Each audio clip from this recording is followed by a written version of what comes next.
वंदे मातरम युवा साथियों, विशेषकर ऐसे युवा जो या तो 12th कर चुके हैं या ग्रेजुएशन करने के बाद में पीटीटी का एग्ज़ाम दे चुके हैं और उनका रिजल्ट है वो 2 दिन पहले आ चुका है।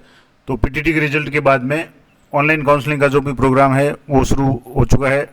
उसका शेड्यूल आ चुका है कि किस किस तारीख से आपको अपना फॉर्म या जो भी भरना है, फीस वगैरह भरनी है, रजिस्ट्रेशन किस तरीके से करना है, उसके बाद में आगे का प्रोसेस क्या होगा। तो सबसे पहले तो बात करेंगे जो प्रेस नोट जारी किया गया कल 5/7/2024 को, जिसमें 4 वर्षीय बीएससी बीएड या बीए बीएड और 2 वर्षीय बीएड यानी जो इंटीग्रेटेड बीएड है उसका और 2 वर्षीय बीएड का काउंसलिंग और रजिस्ट्रेशन प्रक्रिया है, उसका पूरा समय सारणी, टाइम टेबल वगैरह सारी जारी की गई है। क्या क्या काउंसलिंग का शेड्यूल रहेगा, तो सबसे पहले तो बात करेंगे कि जैसे आपको बताया 4 तारीख को यानी 4 जुलाई यानी 2 दिन पहले इसका रिजल्ट है वो जारी हुआ था। उसके बाद में बहुत ही फास्ट यानी आज से काउंसलिंग का प्रोसेस शुरू हो चुका है। ऑनलाइन काउंसलिंग के रजिस्ट्रेशन शुल्क है वो 5,000 रुपये है, जो कि आप ऑनलाइन यानी खुद घर बैठे या ई मित्र के माध्यम से जमा करा सकते हैं, जिसकी तारीख रहेगी 6/7 से 12/7 तक। यानी आपको जो आज से, जैसे आज 6 तारीख है तो आज से ऑनलाइन काउंसलिंग का प्रोग्राम शुरू हो चुका है और 12 तारीख तक यानी आगामी शुक्रवार तक आप 1 सप्ताह का यानी 7 दिन का समय है, आप अपना जो ऑनलाइन शुल्क है 500 रुपये रजिस्ट्रेशन का वो करवा सकते हैं। वो भरने के बाद में जैसे ही आप शुल्क भरेंगे आपको कल से यानी 7 तारीख से महाविद्यालय चयन का विकल्प शुरू हो जाएगा। यानी 5,000 की जो भी राशि है वो जमा कराने के बाद आप ऑनलाइन कॉलेज है वो अपना चॉइस भरनी है और उसके बाद में ये चॉइस का जो काम है वो 14 तारीख तक यानी 14/7 तक, अगले रविवार तक है वो कंप्लीट होगा। उसके बाद में प्रथम काउंसलिंग यानी इसकी जो डेट है यानी कॉलेज जो आवंटन है वो 17/7 यानी 17 जुलाई को कॉलेज आवंटन की सूचना मिल जाएगी।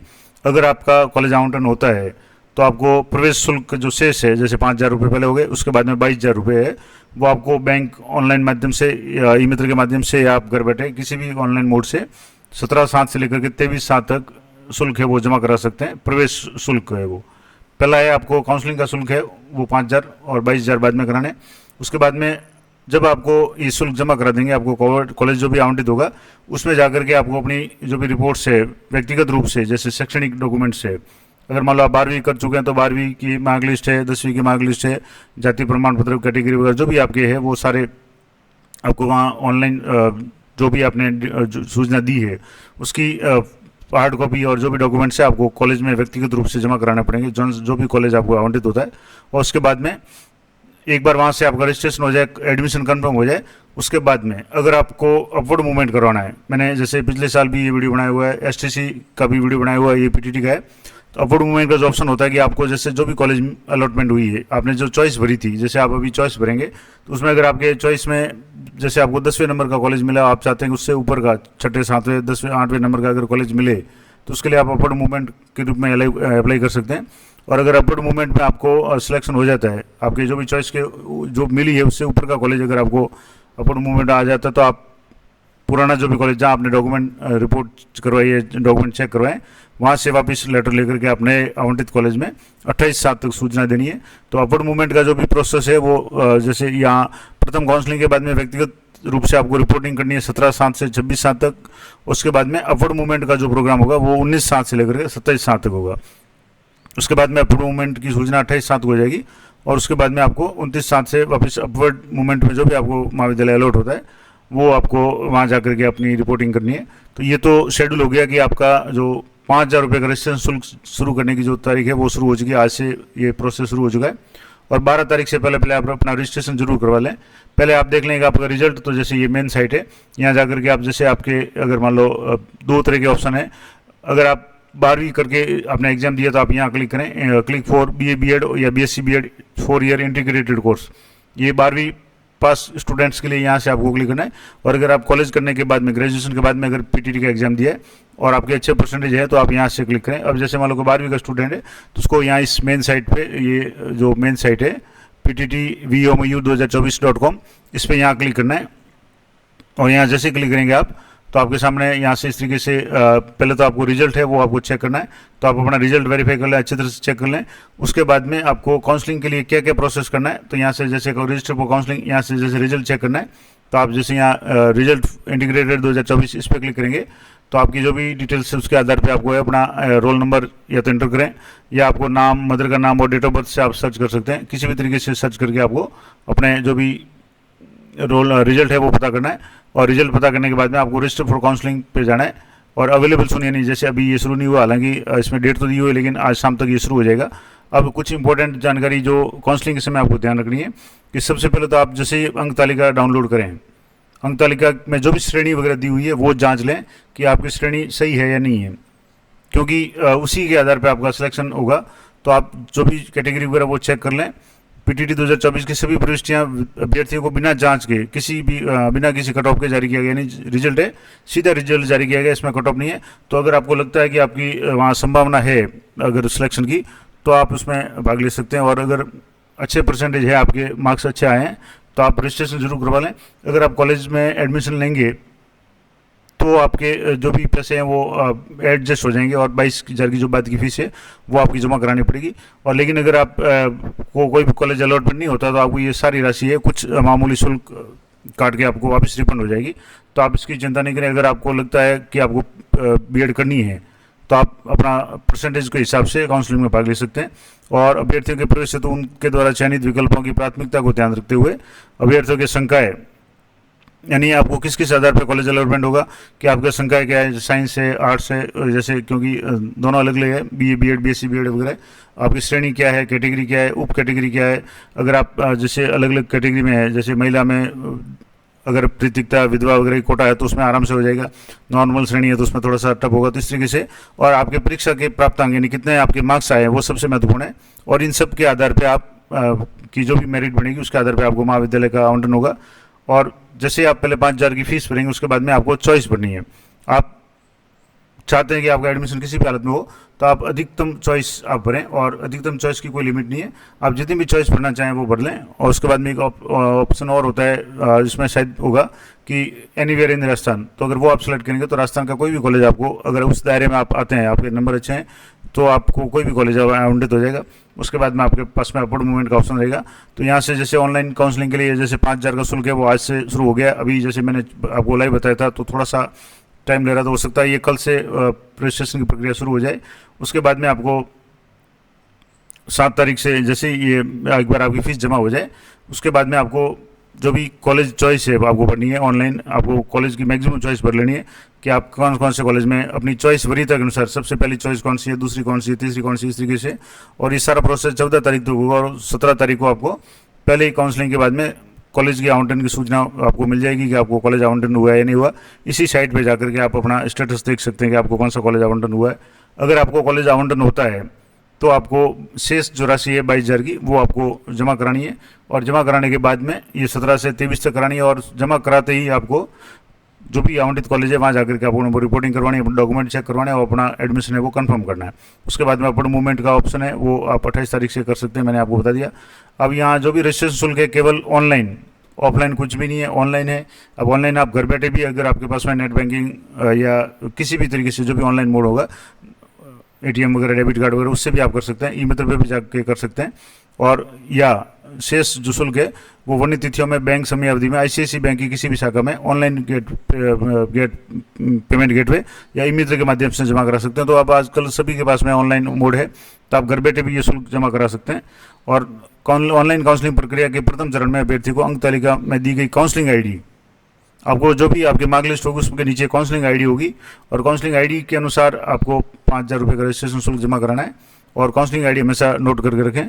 और आपके जो भी काउंसलिंग प्रक्रिया में भाग लेने से पूर्व अपने जो भी डॉक्यूमेंट्स है आप वो जरूर चेक कर लें, खास करके आपके जैसे category general, SC, SC, OBC, MBC, EWS वगैरह जो भी कैटेगरी आपने भरी है, और जो सब कैटेगरी है जिसमें मतलब जैसे महिलाएं हैं तो उसमें डाइवोर्स है, या अगर पुरुष महिला कुछ भी है, पीएच यानी फिजिकली हैंडीकैप है, दिव्यांग है, डिफेंस से संबंधित कुछ भी है, तो वो आप जरूर चेक कर लें। और उनके मूल दस्तावेज आपको आपके पास होने चाहिए, तभी उसका बेनिफिट मिल पाएगा। जैसे आपने ईडब्ल्यूएस का फॉर्म भरा तो आपके पास में उस तारीख तक, जिस तारीख तक फॉर्म भरा था, ईडब्ल्यूएस का सर्टिफिकेट आपके पास में ओरिजिनल होना चाहिए, क्योंकि ये सारे डॉक्यूमेंट्स आपको महाविद्यालय में जाकर के वहाँ चेक करवाने पड़ेंगे। जाति प्रमाण पत्र, वैध अवधि का मतलब यही हो गया कि ईडब्ल्यूएस और ओबीसी का सर्टिफिकेट जिसमें टाइम पीरियड होता है, तो वो आप जरूर चेक कर लें। इसके बाद में महाविद्यालयों के चयन है तो पीटीटी के अधिकृत वेबसाइट पे जो भी महाविद्यालय की लिस्ट भी आपको मिल जाएगी, उस लिस्ट में इसमें आपको अच्छी तरह से देख करके अपनी चॉइस भरनी है, और अधिक से अधिक चॉइस भर करके इसको लॉक करें। और उसके बाद में ऑल राजस्थान का चयन अति आप सावधानी से करें। यानी आप चाहते हैं कि आपको राजस्थान में कहीं भी कॉलेज मिले तो आप अंत में जाकर के ऑल राजस्थान सेलेक्ट कर सकते हैं, लेकिन उससे पहले आप अपनी चॉइस के दिक्कत कॉलेज बदलें। और कॉलेज चॉइस लॉक करने में जल्दबाजी नहीं करें, क्योंकि एक बार अगर आपने लॉक कर दिया तो फिर विकल्प आपको पुनः कॉलेज का विकल्प नहीं मिलेगा। तो ये तो हो गई चॉइस की बात। अब मैंने आपको बताया था कि मान लो जैसे अगर आपको कॉलेज आवंटित नहीं होता है और आपने 5,000 रुपये का रजिस्ट्रेशन करवा लिया और कॉलेज आवंटित नहीं होता है, तो आपको 200 रुपये की कटौती करके बाकी के जो 4,848 रुपये होंगे वो आपको रिफंड हो जाएंगे। किंतु महाविद्यालय आवंटित होने के उपरांत ऑनलाइन रिपोर्टिंग नहीं करने पर, शेष शुल्क जमा नहीं करवाने पर 600 रुपये काट करके 44 रुपये दिए होंगे।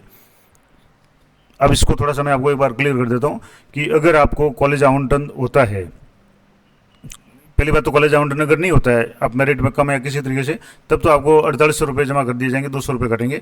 लेकिन आपको अगर कॉलेज आवंटित हो गया, लेकिन आप कॉलेज आवंटित होने के बाद में उस कॉलेज में आप 22,000 रुपये की फीस जमा करके अपनी रिपोर्टिंग नहीं करवाते हैं, तो एक बार तो वो सीट बुक हो गई, तो इसलिए आपको 600 रुपये शुल्क के रूप में काट के 44 रुपये आपको रिफंड हो जाएंगे। तो ये दोनों बातें, अगर आप बिल्कुल ही आपको कॉलेज आवंटन नहीं होता है तब तो कोई समस्या नहीं है, 200 रुपये कटेंगे।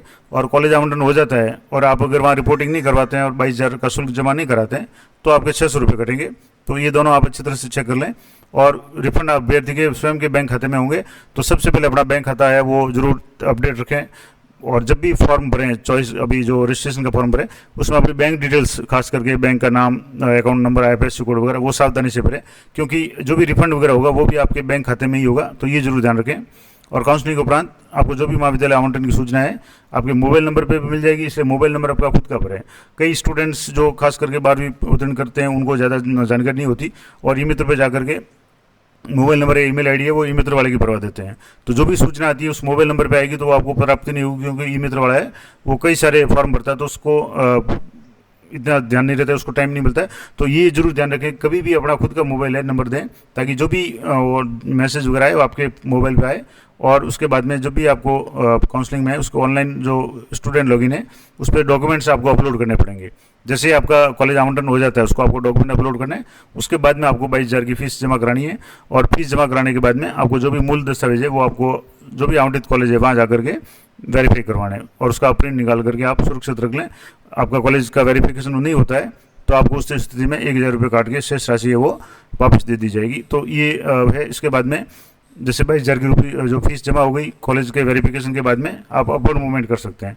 अपवर्ड मूवमेंट का मैंने आपको बता दिया कि अपवर्ड मूवमेंट का मतलब है कि आपको जैसे 10 नंबर का कॉलेज अभी मिला है, आपने चॉइस भरी थी, उसमें से अगर ऊपर का कॉलेज आप चाहते हैं कि आपको 7 नंबर का, 5 नंबर का, 1 नंबर में से कोई भी 1 से 9 तक का कॉलेज मिल जाए तो ठीक रहेगा, तो आप अपवर्ड मूवमेंट जरूर करें। और अगर आपको अपनी चॉइस का कॉलेज मिल रहा है तो आपको अपवर्ड मूवमेंट करने की आवश्यकता नहीं है। और अगर आपको 1 नंबर की चॉइस थी और 1 नंबर का कॉलेज मिला है तो भी अपवर्ड मूवमेंट का कोई मतलब नहीं रहेगा। तो ये अपवर्ड मूवमेंट की स्थिति होगी। तो और अपवर्ड मूवमेंट में अगर आपको हो जाता है तो आपको जो भी कॉलेज आवंटित होता है उसमें आपको जाना पड़ेगा, लेकिन उसको आपको फीस और डॉक्यूमेंट अपलोड करने की आवश्यकता नहीं है। लेकिन अपवर्ड मूवमेंट अगर आगे आपको हो गया है तो आपको वहाँ जाना जरूरी है, क्योंकि आपका जो आवंटित कॉलेज है वहाँ से आपका एडमिशन निरस्त होकर के जो अपवर्ड मूवमेंट का कॉलेज अलॉट हुआ है उसमें आपका पोस्ट है वो चली जाएगी, नाम चला जाएगा। तो ये ध्यान रखें। और अभ्यर्थी को महाविद्यालय आवंटित होने आपने जैसे 5,000 रुपये भर दिए, 22,000 रुपये आपने शुल्क भर दिए, 27,000 का शुल्क जमा कराने के बाद में और कॉलेज में वेरिफिकेशन हो जाए, उसके बाद में आपको किसी तरह का कोई भी रिफंड नहीं मिलेगा। तो ये जरूर ध्यान रखें कि आप जो भी काम करें सोच समझ के करें। आपको वास्तव में बीएड करनी है तभी आप इस प्रक्रिया में भाग लें। और इसके अलावा जो भी सारा प्रक्रिया ऑनलाइन है, तो आप जो भी डॉक्यूमेंट्स अपने विषय वगैरह, कैटेगरी वगैरह वो सारा ध्यान से भरें, और सारी जो भी डॉक्यूमेंट्स आपके पास में हो वो सही हो। और सबसे पहले ये जांच लें कि आपके पास अहर्ता यानी जो जनरल और ईडब्ल्यूएस के 50% और अन्य जो भी ST SC OBC MBC PH diverse वगैरह सब के लिए आपके 45% जो 12वीं में उत्तीर्णांक है, यानी जो मिनिमम क्वालिफाई है मार्क्स है वो जोड़ने जरूरी है। हालांकि उसके बिना तो आप फॉर्म ही नहीं भर पा रहे थे, लेकिन अगर आपने फॉर्म भरते समय ध्यान नहीं दिया तो ये परसेंटेज आपके होना जरूरी है, तभी आपके प्रवेश है, नहीं तो सीधा ही निरस्त हो जाएगा। और इसके बाद में जो भी सरकार द्वारा अपडेट होगी, नियम होंगे या डेट्स वगैरह होगी वो आप पे सभी पे लागू होगी। और अगर आप निर्धारित तिथि तक महाविद्यालय में रिपोर्टिंग नहीं करेंगे तो भी आपका प्रवेश है वो निरस्त हो जाएगा। तो ये सब महत्वपूर्ण जानकारियाँ थी काउंसलिंग के संबंध में। इस संबंध में मैंने गत साल भी वीडियो बना रखा है, किस तरीके से ऑनलाइन काउंसलिंग में भाग लेते हैं। बीएससीसी का भी मैंने बना रखा है, प्री डीएलएड वाला, और पीटीटी का भी बना रखा है, तो वो भी आप वीडियो जरूर देख सकते हैं। अपवर्ड मूवमेंट क्या होता है उसके बारे में मैंने डिटेल से वीडियो बना रखा है, तो सारे वीडियो आपको इस चैनल पर मिल जाएगी। तो ये जानकारी मैंने आपको पूरी देने की कोशिश की है, तो आशा करता हूँ ये सारी जानकारी आपके लिए उपयोगी रहेगी। तो इस तरह की अपडेटेड जानकारी के लिए चैनल पर बने रहें। अगर किसी स्टूडेंट का अगर रजिस्ट्रेशन का काम पड़ा तो मैं आपको लाइव भी बता दूंगा। हालांकि मैंने गत सालों में, पिछले 1-2 साल में जो भी ये पीटीटी का हुआ है, मैंने लाइव करके वीडियो बनाया हुआ है, आपको मेरे चैनल पे मिल जाएगा। तो ये थी महत्वपूर्ण जानकारी अच्छी और उपयोगी लगे तो लाइक करें, शेयर करें। मिलते हैं नेक्स्ट वीडियो में, तब तक जय हिंद, जय भारत।